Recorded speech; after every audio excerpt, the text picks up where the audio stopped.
할렐루야. 주 예수 그리스도 이름으로 하나님 말씀 증거하겠습니다. 하나님 말씀을 먼저 찾아서 공부하겠습니다. 마태복음 13장 31절, 32절 짧은 절이니까 우리 같이 소리내서 읽겠습니다. 마태복음 13장 31절, 32절 같이 읽겠습니다. 또 비유를 베풀어 가라사대 천국은 마치 사람이 자기 밭에 갖다 심은 겨자씨 하나를 같으니 이는 모든 씨보다 작은 것이로되 자란 후에는 나물보다 커서 나무가 되매 공중의 새들이 와서 그 가지에 깃들입니다. 우리가 예수님은 만왕의 왕이시고 또 참 구주가 되신다 잘 알고 있습니다. 우리야 하나님의 큰 은총을 입고 성령을 받고 하나님이 계시다고 하는 확실한 증거를 갖고 있기 때문에 세상에 이보다 더 귀한 진리가 어디 있나, 이보다 복된 신앙이 어디 있나 하면서 참 우리는 늘 감사하고 항상 하나님 앞에서 스스로는 자부심을 갖고 있습니다. 근데 참 이상한 것은 왜 이 진리가, 하나님의 말씀이 많은 사람들에게 널리 퍼지지 않고 또 사람들이 말하면 알아듣지를 못하고 그걸 거부하는가, 그런 생각입니다.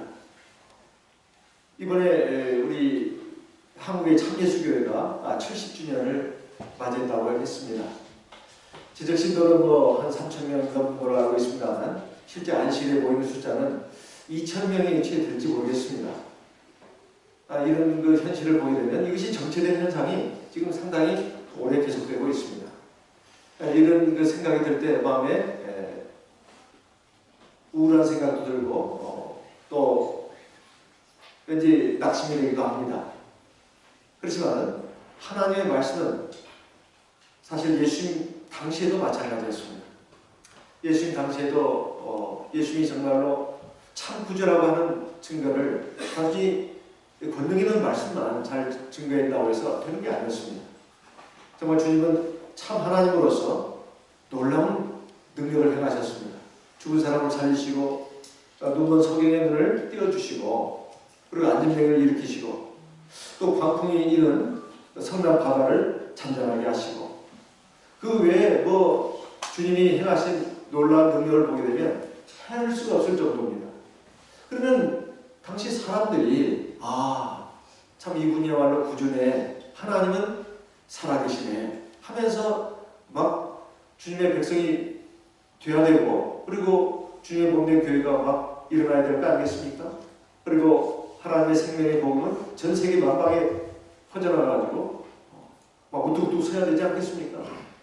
그런데 예수님이 3년 반 동안 하나님의 일을 하시고 십자가에 달리셨을 때 심지어 제자들마저도 다 뿔뿔이 도망갔습니다. 그 구름같이 모였던 많은 사람들은 도대체 어디로 갔는지 모를 정도였습니다. 과연 주님의 구원의 역사, 하나님의 말씀의 능력은 그런 정도였는가 싶을 정도였습니다. 바로 이 부분에 대해서 오늘 우리는 항상 말을 내놓고 하지는 않지만은 사실 우리 마음속에 언제나 이런 의문이 항상 있습니다. 바로 여기에 대해서 해답을 주시는 말씀이 바로 오늘 우리에게 주시고자 하는 겨자씨 비유입니다.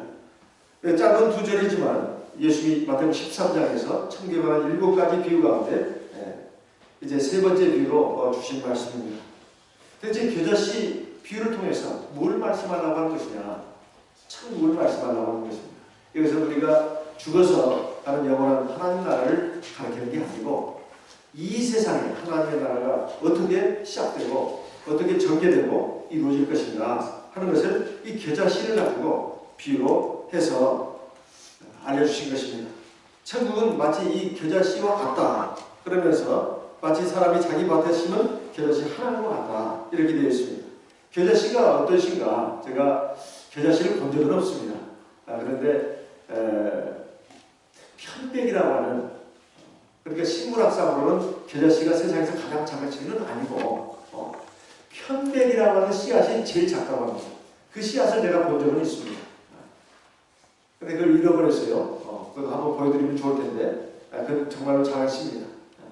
그런데 이 겨자씨는 배춧가에 속하는 1년생 식물이라고 되어 있습니다. 그 씨는 맵고 향기로워서 양념으로도 쓰고 약재로도 쓴다고 합니다. 우리가 회 먹을 때 그 겨자, 그것이 아마 그게 아닌가 싶어요. 그리고 잎과 줄기는 식용으로도 사용이 된다고 합니다. 근데 예수님 당시에 그 유대 지역, 팔레스틴 지역에서는 이 겨자씨가 가장 작은 씨였다는 것입니다. 그래서 주님께서도 마태복음 17장의 20절에 보게 되면 만일 너희에게 겨자씨 하나만한 믿음이 있다면 이 산을 명해서 저리로 던지라 해도 그렇게 될 것이요 너희가 무엇이든지 할 수 있을 것이다. 이런 말씀을 하지 않았습니까? 그 겨자씨 하나, 이것은 예수님 당시에 이스라엘 사람들에게 있어서 세상에서 가장 작은 씨앗이다. 이렇게 알려졌기 때문에 주님께서 겨자씨 하나를 가지고 말했다는 것입니다. 겨자씨 하나 그러면 아주 조금 이런 뜻입니다. 아주 작은 것. 이것을 말할 때 습관적으로, 관용적으로 쓰는 단어였다 이 말입니다. 그런데 이 겨자씨를 갖다가 밭에다 심어보니까 아주 잘 자라가지고 이게 일종의 쉽게 말하면 이게 나무는 아닙니다. 나무는 아닌데 나무의 일종인데 엄청 자라가지고 꼭 나무처럼 자란다는 거예요. 그래서 그것이 새들이 와서 깃들일 정도가 된다는 것입니다.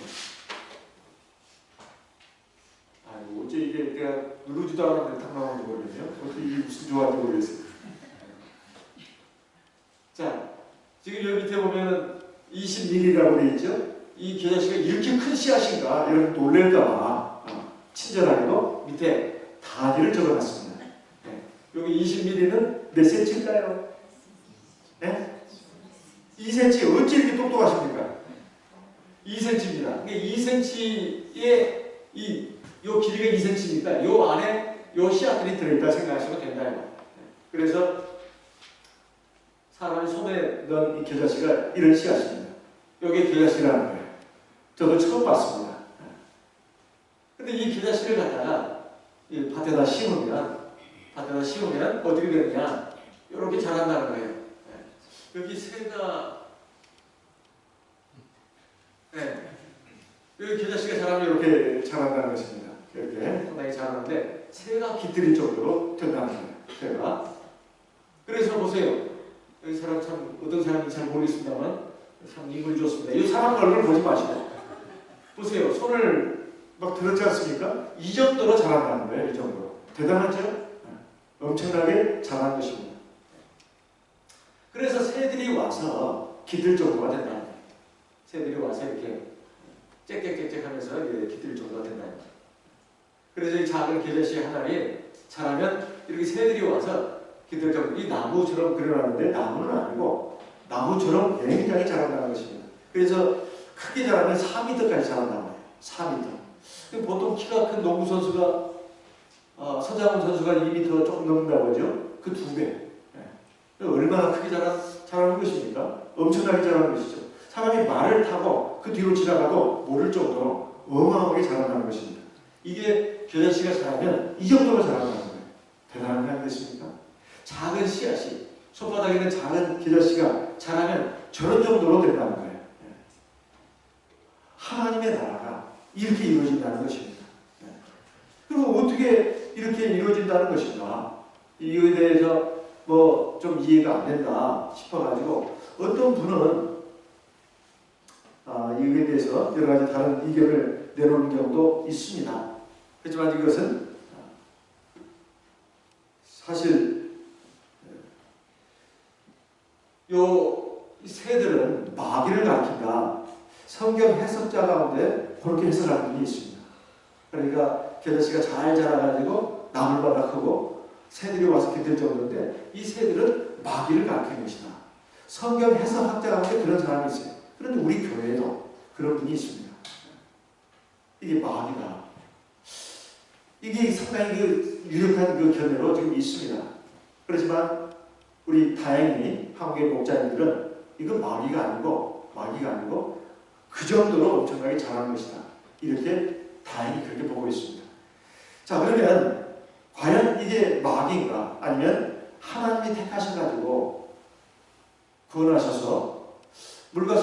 거듭나서 하나님의 백성이 되게 한 성도들인가? 여기에 대해서 이제 두 가지 견해가 있지만 사실은 왜 이 견해를 소개를 안 할 수가 없냐면 사실 이것도 마귀라고 하는 견해도 상당히 유력하게 지금 힘을 줘가지고 주장하고 있기 때문에 그렇습니다. 그래서 성경에 보면 이것이 과연 마귀라고 볼 수 있는 근거가 있는가? 첫 번째 마태복음 13장에 나오는 비유에서 씨 뿌리는 비유에서 길가에 떨어진 씨를 누가 와서 먹었다고 했죠? 누가 와서? 새들이 와서 먹었다. 그 새가 뭐라고 했습니까? 악한 자, 마귀라고 하지 않았어요? 그러니까 이 새들도 마귀다. 이런 그것을 근거로 들고 있습니다. 하지만 성경에 보면 새들이 다 마귀는 아닙니다. 모두 다 마귀라고 할 수도 없다는 거예요. 그 압도적인 문맥을 봐서 이게 마귀인가 아니면 하나님이 지으신 그냥 새인가, 그리고 천국의 백성들을 상징하는 좋은 의미로 쓰인 것인가, 이것을 잘 검토를 해야 된다는 것입니다. 시편 104편을 보시겠습니다. 시편 104편 10절, 시편 104편 10절입니다. 시편 104편 10절 같이 읽어보겠습니다. 시편 104편 10절 여호와께서 새로 골짜기에서 솟아나게 하시고 산 사이에 흐르게 하사 들의 각 짐승에게 마시기 들나귀들도 해가라며. 12절 같이 읽습니다.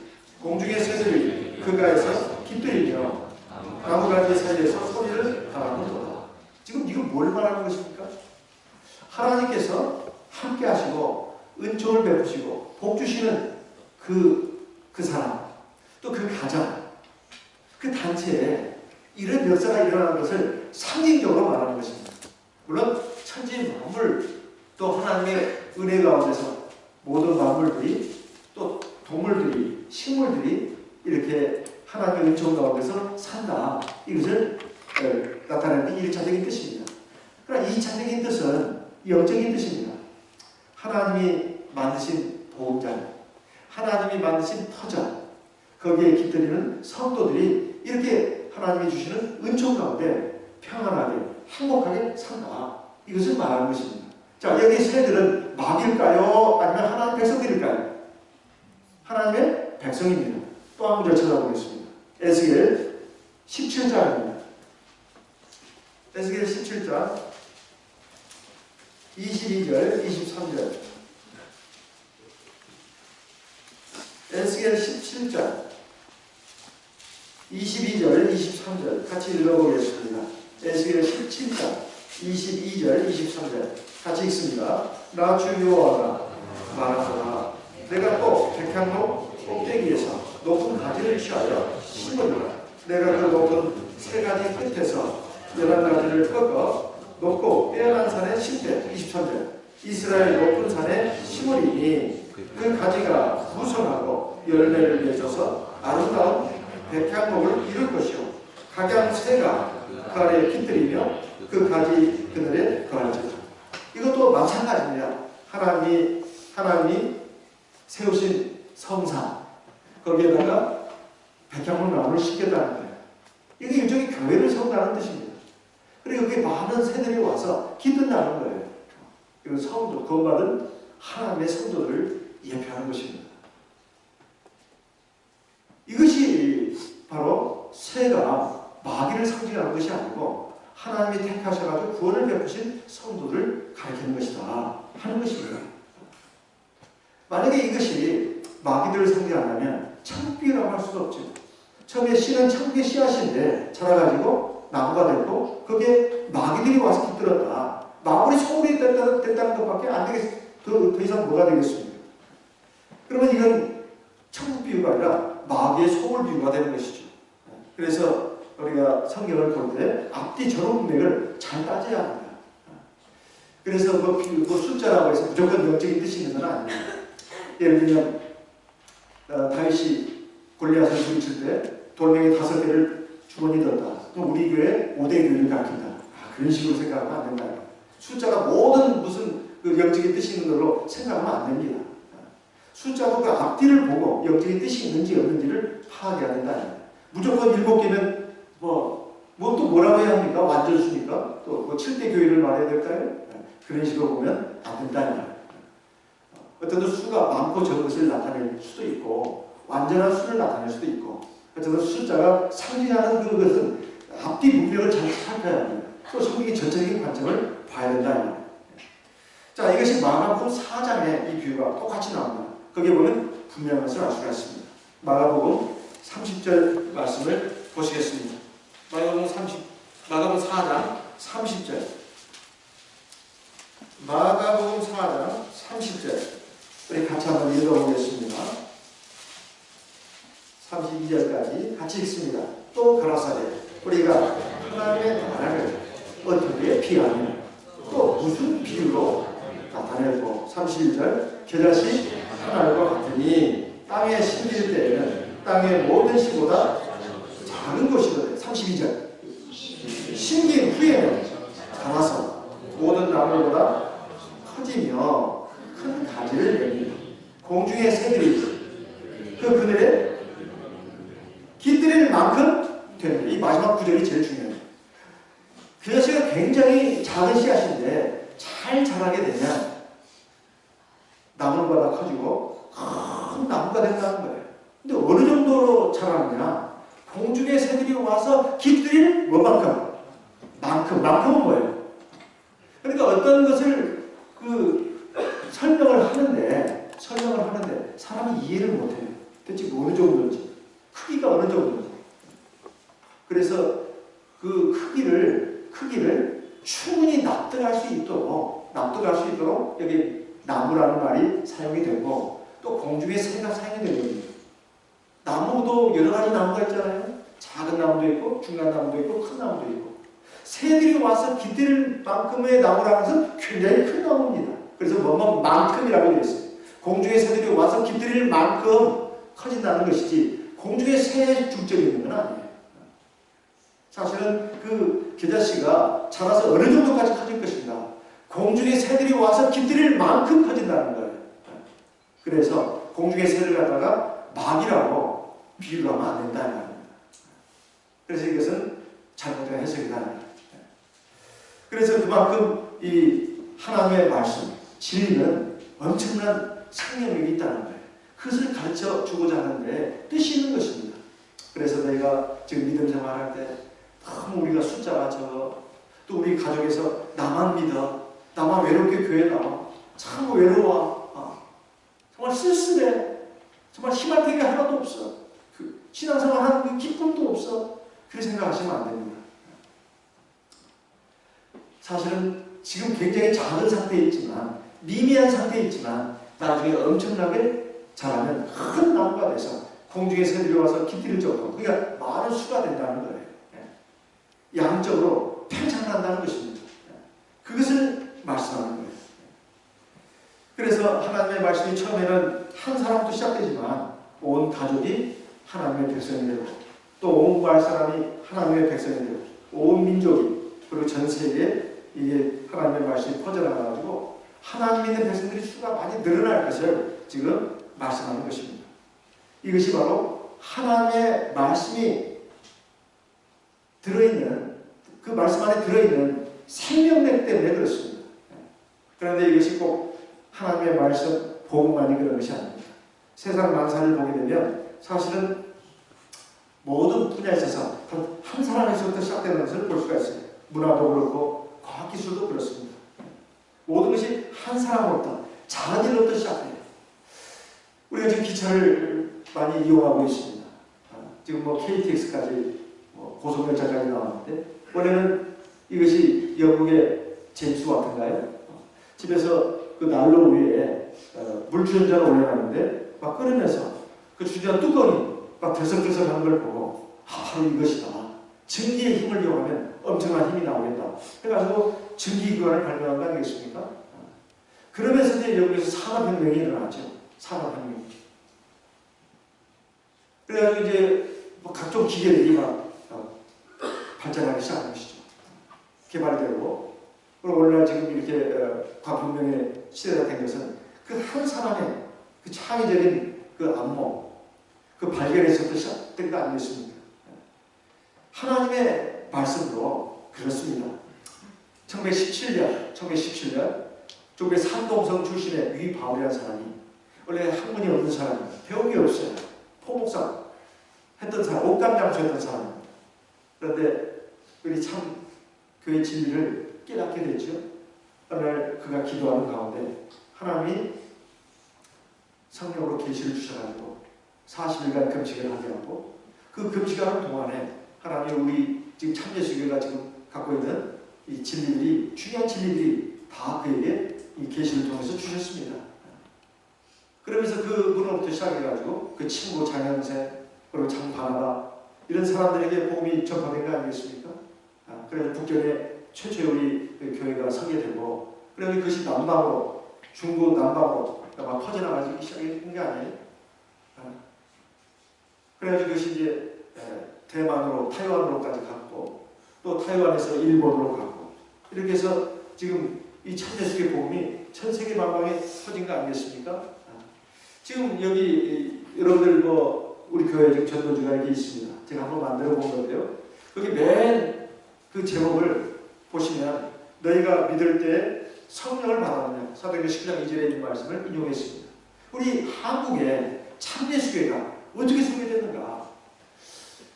일제가 일본이 우리나라를 36년간 위해 압박하지 않았습니까? 그리고 해방이 될 무렵에 일본이 2차 대전에 패하고 이제 우리나라가 이제 해방될 그 무렵에 일본에 계셨던 한 한국인이 있었습니다.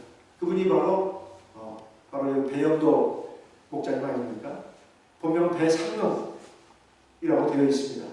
이분이 일본의 이 거리를 걷다가 전도지 하나를 주었어요. 전도지 하나를 주었는데 그 전도지를 보면서 한 말씀에 그냥 자기 마음이 얼어붙는 것 같았습니다. 그러니까 총 충격을 받았어요. 그게 뭐냐면 너희가 믿을 때 성령을 받아. 그래가지고 막 정신없이 그 전도지를 읽었습니다. 이 교회야말로 정말 하나님의 성령이 있는 교회가 아닌가, 진리가 있는 교회가 아닌가, 관심을 가지고 이제 교회를 찾아간 거 아니겠습니까? 가서 보니까 안식일을 지키고 또 기도할 때 성령을 받아가지고 방언으로 기도하고 이런 모습에 굉장히 충격을 받았습니다. 이제 그분들로부터 진리에 관한 소개를 받고 이 교회가 참 교회다. 하나님의 성령이 있고 진리가 있는 교회다. 확신을 가지고 거기서 세례를 받으시고 성령을 받았습니다. 이제 해방이 됐습니다. 이제 한국으로 돌아오셨죠. 그분 고향이 김천으로 제가 알고 있는데, 그래가지고 이제 이분으로부터, 이분이 이제 비록 한국인이긴 하지만 한국말이 능숙하지가 않았어요. 일본말에 오히려 능숙하셨죠. 그래서 복음을 전하지 못하고, 제대로 전하지 못하고 있다가, 그래도 이제 전해야 되지 않겠나 해서 가족들에게 전하고, 또 이웃에게 전하면서 그 복음이 본격적으로 전해진 곳이 제가 듣기로 이제 상계, 서도 이쪽으로 가서 거기서부터 왕성하게 복음이 전파된 걸로 알고 있습니다. 그 상계, 서도, 그리고 남원교회까지. 남원교회도 설교력이 그런 과정 아니겠습니까? 이렇게 해가지고 이제 한 사람으로부터 시작된 참 복음이, 참 진리가 오늘날 이런 성과를 거두게 되었습니다. 제가 목자로 나서가지고 처음 발령받은 곳이 거제도였습니다. 거제도에는 그 당시에 10명의 신도가 있었는데 여자가 6명, 남자가 4명이었습니다. 근데 제가 바로 부임하기 직전에 산등성 위에 화전민들이 화전 농사를 지으면서 사용했던 거처, 그걸 하나 샀습니다. 그 땅은 시의지예요. 그러니까 거제시, 장승포시, 그 시 땅인데, 어쨌든 그 건물을 산 거죠. 거기서부터 이제 교회가 본격적으로 시작됐는데, 사실을 말한다면 그 전에 박은신 목사님의 따님 한 분이 그 거제도에 가서 살게 되었습니다. 남편이 대우조 선생에 근무하는 그런 분이었어요. 이분이 목자님 따님이라든가 믿음이 상당히 좋았던가 봅니다. 옆에 이웃 사람을 전도한 거예요. 그래서 한 두세 가정이 그 복음을 받아들였습니다. 그래서 부산에 계시던 당시 이빌린 목자님을 초청을 했죠. 그래가지고 한 달에 한 두 번씩 왔다 갔다 했습니다. 그러면서 그분들이 세례도 하고 성령을 받았어요. 그 다음에 이어서 황현진 목자님이 가셨고, 잠깐 우연도 목자님이 가셨고, 이렇게 황현진 목자님이 가셨고, 이렇게 된 걸로 제가 알고 있습니다. 그런데 그 뒤에 제가 이제 부임이 거기 된 것이죠. 그렇게 해서 이제 교회가 정식으로 목자를 맞이하면서 이제 교회가 이제 태동이 됐는데, 지금 상당한 규모의 교회가 되지 않았습니까? 외국에서 한국교회를 방문하면 거제교회는 필수 방문 코스 중에 하나로 지금 되어 있지 않습니다. 그래서 거제교회 성도님들은 저를 보면은 저를 보고 첫사랑이라고 말합니다. 항상 목자님 생각하면 가슴이 뭉클해지고 눈물이 나기도 한다고 그런 분도 있어요. 그런데 그 당시 참 다들 고생을 많이 하셨습니다. 그런데 그 작은 미랄들이 결국은 이제 큰 교회를 이루게 됐죠. 그러니까 이게 작은 데서 시작하지만 나중에 크게 된다는 것을 말하는 것이다. 이런 말입니다. 그래서 참생명의 역사는 계절시처럼 미미하게 시작되지만 나중에 크게 된다는 거예요. 제가 듣자니 수원도 그랬다고 들었습니다. 제가 알기로는 저도 총회행정을 좀 오랫동안 봤기 때문에 이 수원교회 역사를 대충은 압니다. 상당히 얼마 전까지 여기는 미자립 교회였어요. 그 전에는 기도소였고 미자립 교회였고, 이 최근에 갑작스럽게 여기가 숫자가 확 불었는데, 여기가 지금 삼성이 있고, 그 다음에 대학이 있고, 교육도시고, 이 경제도시다 보니까 막 주변에서 막 사람들이 몰려들어가지고 이렇게 된 걸로 저는 알고 있습니다. 어쨌든 이렇게 되기까지 하나님의 인도하심과 역사하심이 있었는데, 초창기에 제가 알기로는 우리 박자님 그 가정에서 뭘 드렸다고요? 가정에서 하나님께 예배를 드렸다고 제가 들었습니다. 그래가지고 또 한 가정이 모여들고, 두 가정이 모여들고, 세 가정이 모여들고, 이렇게 해가지고 오늘날 이 교회가 된 것이라고 그렇게 들었습니다. 한 가정이 굉장히 중요합니다. 한 사람의 신앙이 아주 중요한 거예요. 그것을 가볍게 보면 절대 안 된다는 말이에요. 최근에 무슨 일로 어떤 교회에 임원분하고 저하고 통화가 지금 되게 됐습니다. 제가 신문했던 교회 중에 하나입니다. 그런데 그 임원이 굉장히 걱정을 하더라고요. 목사님, 지금 우리 교회가 좀 문제가 생겨가지고 한 두 가정이 다른 교회로 갔습니다. 다른 교회로 갔다는 것이 뭐 어디 일반 교회 갔다는 게 아닙니다. 인근에 우리 또 참여수교로 갔다는 것이죠. 그리고 또 그러다 보니까 또 누가 또 연관돼가지고 또 이렇게 빠져나가가지고 신도가 좀 많이 줄었습니다. 그러더라고요. 제가 그랬습니다. 그런 거 걱정하지 마라. 그런 건 걱정할 필요가 없다. 하나님이 세우신 교회는 생명력이 있다. 중요한 것은 진리에 바로 서 있는가. 그 다음에 신앙의 본류를 가고 있는가. 이게 중요한 것이다. 숫자가 늘어날 수도 있고 줄어들 수도 있는데, 문제는 교회 분쟁이 있어가지고 그러는 것은 이건 안 되는 것이다. 또 신앙적으로 진리에 또 본류를 가고 있지 않고 북적북적했다고 해서 이걸 꼭 좋아할 만한 것도 아니다. 잎사귀만 마음의 경우도 있다. 안면은 별로 없고 좀 두고 봐야 된다. 그래서 너무 눈앞에 그런 것에 연연하지 마라. 이렇게 얘기를 하면서 어쨌든 중심을 똑바로 잡고 지금 현재 남아있는 성도들을 잘 신앙의 본류로 갈 수 있도록 당신이 임원이니까 좀 힘을 써라. 이런 말을 제가 했습니다. 그리고 교회 분쟁이 일어나지 않도록 좀 각별히 신경을 써라. 제가 이렇게 부탁을 좀 했었더랬습니다. 어쨌든 사실 예수님 당시에도 마찬가지였습니다. 사실 예수님도 처음에 제자 12명을 불렀죠. 물론 70인의 제자도 있습니다만, 그러나 예수님이 그래도 아주 정성을 다한 제자들은 12명입니다. 그런데 이 중에 하나, 가룟유다는 배신하지 않았습니까? 실패자가 하나 나온 겁니다. 주님이 실패한 건 아니죠. 가룟유다가 스스로 잘못된 길을 걸어간 것이죠. 또 성질 급한 베드로도 있었습니다. 그리고 제자들을 해봐야 세상적으로 별로 별 것이 없었어요. 뭐 얼마나 학문이 있고 똑똑하고 잘난 제자들이 아니었습니다. 별 것도 없는 제자들이었어요. 대부분 어부들이었습니다. 물론 마태같이 세리도 있었습니다. 당시 세리는 그 지식인이라고도 말할 수 있습니다. 또 강원유다도 수리에 받는 거 보면은 아무래도 뭔가 좀 경영학, 경제학은 전공하지 않았더라도 상당한 그 식견을 가진 인물이 아니었나 그런 생각이 들 정도입니다. 어쨌든 대부분은 다 별 볼 일 없는 사람들이었다는 거예요. 근데 그 12명을 가지고 이 철박선생도 없는 12명을 가지고 주님이 하나님의 일을 시작하셨다. 그래가지고 주님이 사실 십자가에 달리실 때 제자들이 거의 다 뿔뿔이 흩어져 갔다고 하지 않았습니까? 요한만 그 십자가 밑에서 그 마리아와 함께 예수를 참 안타깝게 바라보고 있었죠. 그런데 결국 어떻게 됐습니까? 주님이 부활하셨고 또 주님이 40일 동안 제자들하고 계시면서 충분히 하나님 나라 일을 가르치셨습니다. 그리고 당부했죠. 이 예루살렘을 떠나지 말고 아버지 약속을 기다려라. 뭐예요? 아버지 약속하신 것이? 성령이잖아요. 그래서 한 열흘 정도 마가의 다락방으로 추정되는 곳에서 열심히 기도하지 않았습니까? 그때 하늘에서 뭐가 내려왔어요? 하늘에서 오순절날에 내리니까 뭐가 내려왔어요? 성령이 내려왔잖아요. 성령이 내려와가지고 그냥 막 전부 다 뜨거운 마음이 되고 믿음이 돼가지고 막 나가서 막 복음 전하는 거 아닙니까? 이게 성령의 역사죠. 그래가지고 사도교가 막 이제 확산되기 시작했습니다. 그래가지고 있다 보니까 좋은 일 있으면 꼭 나쁜 일이 있다고 스데반이 순교를 하고 그리고 또 뿔뿔이 흩어져 가면서 복음을 전하고 그 뿔뿔이 흩어진 사람들이 소아시아를 거쳐서 유럽까지 막 가게 됩니다.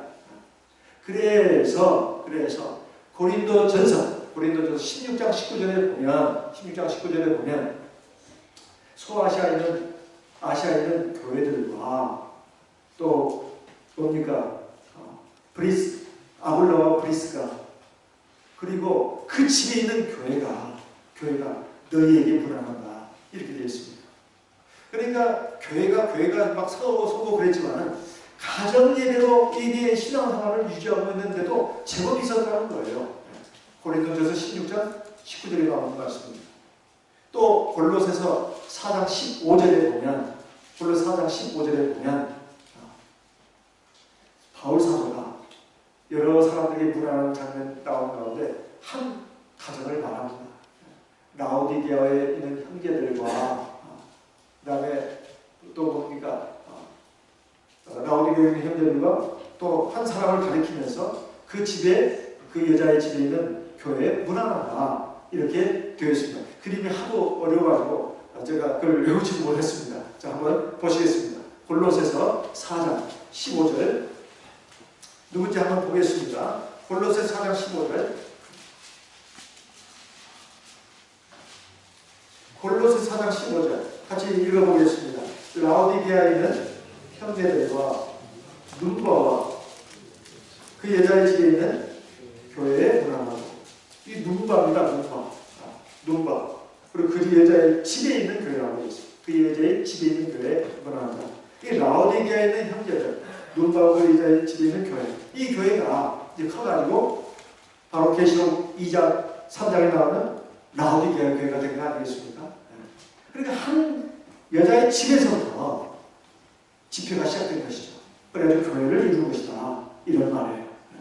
또 빌레몬서 1장 1절 2절에 보게 되면 바울과 디모데는 그렇습니다. 주께서 사랑하시는 자 나의 동역자인 빌레몬 그리고 아킴보 그리고 네 집에 있는 교회에 문안한다 이렇게 되어 있어요. 그러니까 빌레몬은 이방인입니다. 사도들이 전한 복음을 받았는지 아니면 사도교회 성도들을 통해서 복음을 받았는지 그 분명히 성경에 나와 있지 않습니다. 어쨌든 참 진리 구원의 참 복음을 받아들여가지고 하나님의 백성이 된 사람이 빌레몬이라는 거예요. 이 빌레몬 집에 바로 하나님의 교회가 있었다 이런 말입니다. 비록 작게 시작하지만 나중에 큰 나무가 될 수 있다 이런 뜻이에요. 그래서 우리가 믿음 생활을 하면서 사실 지금 나 혼자인데 그리고 우리 애 하나하고 지금 교회를 나오는데 이래가지고 어떻게 하나님 역사가 이루어질 것이냐 낙심해서는 안 됩니다. 제가 예전에 그 목사님 살아계실 때 들은 간증이 기억납니다. 미국에 계시다가 선교사를 가셨다가 퇴직하시고 얼마 전에 소천하신 정은진 목사님입니다. 이분이 고대 영문과를 나오셨는데 이제 군 장교로 계셨죠. 통역 장교. 그때 우리 참여수의 복음을 받아들였습니다. 그리고 이제 군 장교 마치고 제대하고 이제 학교 영어 교사가 되셨죠. 제가 알기로는 대구에서 가까운 어느 사립학교라고 들었습니다. 자기가 이제 시간표를 짜면서 토요일 수업을 전부 다 월요일에서 금요일 수업으로 다 옮겨놨어요. 이것을 학교 교장이 보았습니다. 그래가지고 왜 이렇게 했냐고 그러니까 저는 토요일날 안식일이기 때문에 교회를 가야 합니다. 그래서 토요일날 여기 수업을 어떻게 했다고요? 월요일에서 금요일까지로 다 배치했어요. 그래서 그 선생님이, 그 교장 선생님이 말했습니다. 이러면 안 된다. 둘 중에 택하라. 교회를 택할 것인가? 아니면 이 학교를 택할 것인가? 우리 정은진 목사님 뭘 택했을까요? 안식일을 지키기 위해서 안식일을 지키기 위해서 학교를 그만뒀습니다.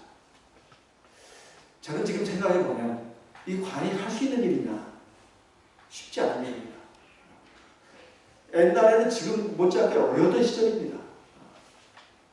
다 가족들이 한 가장의 그 수입에 다 목을 메고 있잖아요. 그런데 그걸 그만뒀습니다. 하나님이 그를 내버려두지 않았습니다. 더 좋은 길로 인도하시죠. 광운대학교 영어 교수가 되겠습니다. 나중에 주임 교수가 됐습니다. 사실 석사학위도 없고 박사학위는커녕 석사학위도 없는 그런 분이 교수가 된다는 것, 그리고 교수직을 오랫동안 유지한다는 것은 쉬운 일이 아닙니다. 하나님이 함께 하신 거죠. 그래 하면서 또 녹봉교에서 하나님의 일을 또 많이 하시지 않았습니까? 근데 이분이 저한테 들려주신 간증 가운데 하나가 지금도 제 가슴에 남아있습니다. 그분이 이제 대구 그 근처에 학교에서 근무하면서 안식일마다 와서 하나님께 예배드리고 아동반을 가르쳤다고 합니다. 근데 아동반을 가르쳤는데 아동반이 딱 한 명이었대요. 딱 한 명. 그것도 초등학생 여자아이. 그 한 명을 놓고 가르쳤답니다. 이거 할 수 있겠습니까, 여러분? 힘들게서 못할 거예요. 그리고 해도 대충 그까이고 이렇게 할 수 있는 겁니다. 근데 이분은 아주 정성을 가르쳤대요. 그런데 이 어린아이가 자라서 중학생이 되고 고등학생이 되고 자기 동생들도 전도합니다. 이 소녀가 자라서 약대를 들어가서 약사가 됐습니다. 제가 알기로 지금 서울의 어느 교회에 지금 나가고 있는 걸로 알고 있습니다. 또 집사도 되고 남편도 아이들도 다 하나님의 백성으로 만들었습니다. 자기 동생들 뭐 둘인가 있었지만은 더 전도했는데 하나는 실패했고 아직 실패라고 말하기 그렇지만 살아있으니까 나중에 돌아올 수도 있습니다. 또 남동생 하나를 전도를 했죠. 그래가지고 그 남동생도 약대를 들어가서 약사가 됐습니다. 또 믿음 안에 결혼을 했죠. 여기 아마 중부 지역에 살고 있는 걸로 알고 있습니다. 그 자녀들도 다 믿음으로 키웠습니다. 자, 이런 것들이 사실 정은진 목사님이 그 여자 어린아이 그 하나의 아이를 놓고 정성을 다해서 가르쳤습니다. 작은 계좌시 하나만도 같았지. 근데 그것이 자라서 나무가 된 게 아니겠습니까? 이제 손자들도 생겼습니다. 그 나무에 깃든 새들처럼 그 계좌씨 하나를 자라가지고 큰 나무가 된 거 아니겠습니까? 그래서 내 하나의 믿음을 가볍게 생각하면 안 될 뿐만 아니라 우리 어린 자녀들, 애들이 뭘 아느냐. 그래가지고 너희들은 크면 교회 와도 돼. 그런 식으로 해가지고 애들을 집에다 놓고 오는 부모가 있다면 이 뭔가 크게 잘못하고 있는 것입니다. 교회 와서 떠들고 장난을 치더라도 일단 교회를 데리고 가야 합니다. 콩나물 시루 속에 물을 갖다 보면 물이 어떻게 해요? 밑으로 어떻게 해요? 쫙쫙 어떻게 해요? 쫙쫙 빠지죠. 그래서 콩나물 자라야 안 자라요? 잘합니다. 제가 어렸을 때 어머니 안방에서 콩나물 키우는 거 내가 여러 번 봤습니다. 그러니까 제가 이 말은 자신 있게 할 수 있어요. 목사님 그리고 어떻게 안 돼요? 공부만 했을 것 같은데 아니에요. 저도 할 건 다 했습니다. 깨우각지도 많이 잡아보고 메뚜기도 많이 잡아봤어요. 미꾸라지도 잡아먹고. 그런데 그 콩나물 자라는 게 너무 신기했어요. 이게 뜰치면은 콩나물이 막 자라고 있는 거예요. 자주 열어보지 말라고 내가 또 몇 번 말았습니다. 도대체 이게 왜 이게 밑에를 그냥 막아놔야 되지? 마찬가지입니다. 어린아이들이 교회에 오면은 뭘 모르는 것 같아도 오면 가면 다 듣는단 말이에요. 그 한 말씀 한 말씀 듣는 것이 그 가슴에 마음까지 어떻게 해요? 씨앗이 돼가지고 심긴다 이 말이에요. 그래 도중에 이제 나중에 자라가지고 애들이 사춘기가 되고 조금 방황할 수도 있습니다. 교회 생활을 좀 떠날 수도 있어요. 하지만 나중에 돌아옵니다. 그 부모가 믿음을 가지고 기도하고 아이들의 신앙을 위해서 늘 걱정하고 연기하면 하나님 그 기도를 반드시 들으십니다. 돌이킨다는 말이에요. 그런데 문제는 말입니다. 어렸을 때부터 그냥 교회 생활을 하지도 않게 하고 나중에 이제 20이 지나고 애들이 이제 커가지고 성년이 됐습니다. 그때서 부모가 이제 정신 차린 경우도 있어요. 그래가지고 그때 가서 이제 아이들을 전도하려고 합니다. 될까요? 될 수도 물론 있습니다. 전혀 안 되는 건 아니에요. 하지만 굉장히 어렵습니다. 이미 세상에서 세상 지식으로 경험으로 머리가 굵어졌어요. 그래가지고 이 말씀을 받아들이기 어렵습니다. 설령 부모의 강청에서 교회에 앉아있긴 하지만 아주 따분해요. 그리고 기도하는 것도 그렇고 또 사람들을 만나서 인사하는 것도 너무 어색해요.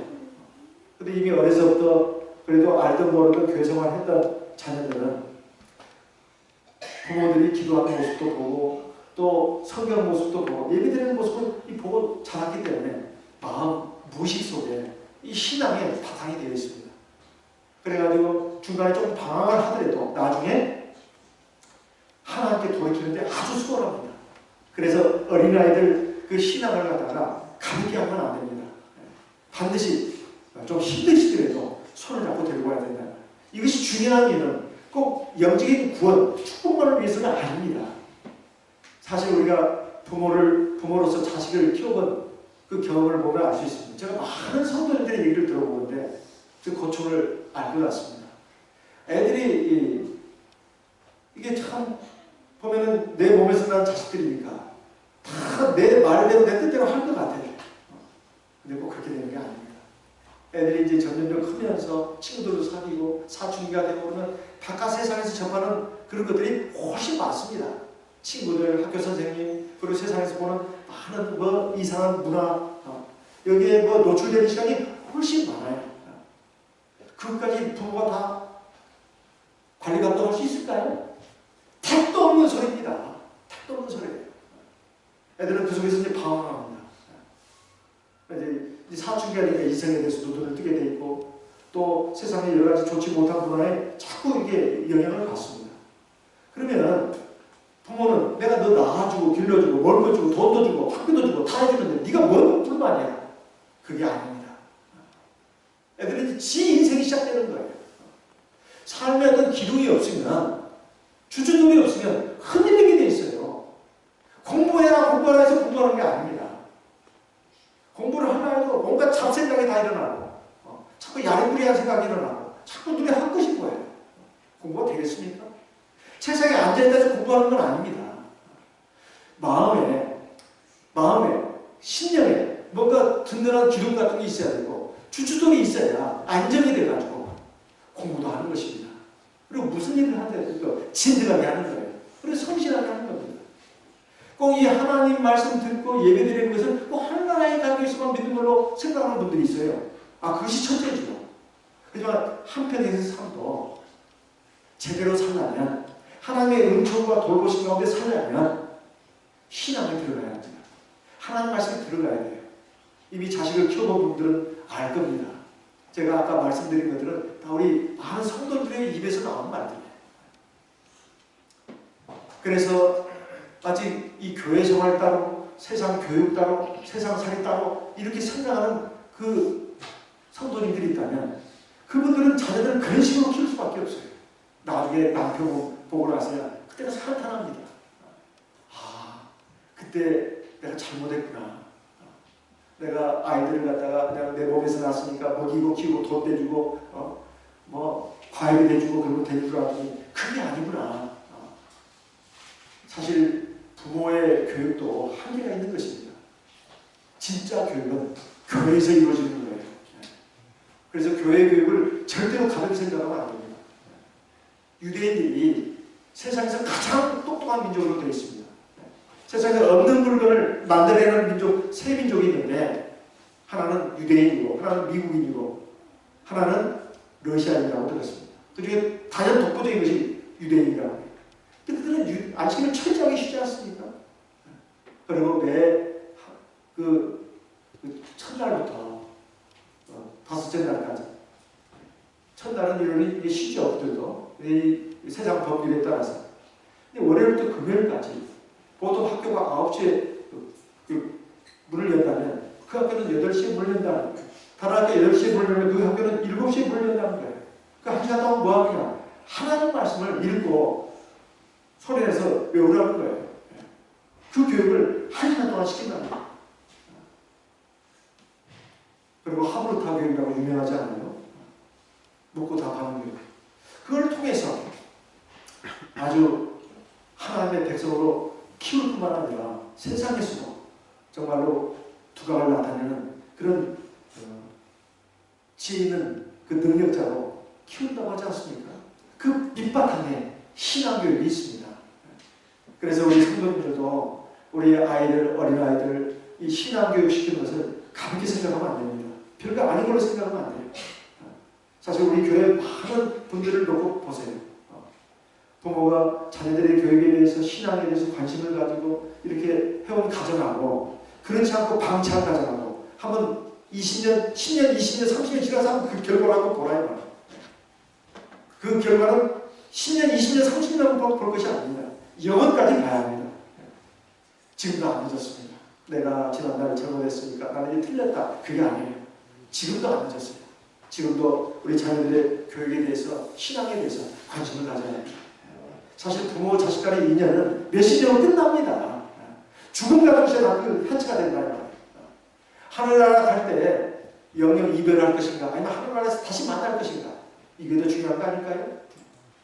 그렇다면 우리 아이들에게 정말 이 별거 아닌 것 같은 겨자씨 같은 이 하나님의 말씀도 꼭 먹도록 해야 합니다. 그리고 방학 때 되면 영혼의 중고등부 영혼의 대학부 영혼의 또 당신학도 보낼 수 있으면 보내야 합니다. 그래서 믿음의 씨앗이 확실하게 심겨지게 해야 돼요. 그러면 그것이 절대 시간 낭비가 아닙니다. 하나님이 설령 그 시간에 공부 못한 것 지혜와 총명을 줘가지고 더 앞서가게 합니다. 이게 하나님의 섭리예요. 그것을 꼭 아셔야 합니다. 책상에 붙어 앉아있다 해서 학원 보내고 가야 한다고 해서 꼭 공부 잘하는 게 아닙니다. 아이에게 정말로 하나님의 은총이 함께해야 돼요. 그것을 아셔야 합니다. 그래서 우리가 이 작은 겨자씨 같은 이런 것이라 할지라도 우리가 소중히 여기고 신앙으로 교육시키는 것이 참 중요하다는 것을 우리가 생각해야 되겠습니다. 잠언 22장 6절 말씀을 읽어보겠습니다. 잠언 22장 6절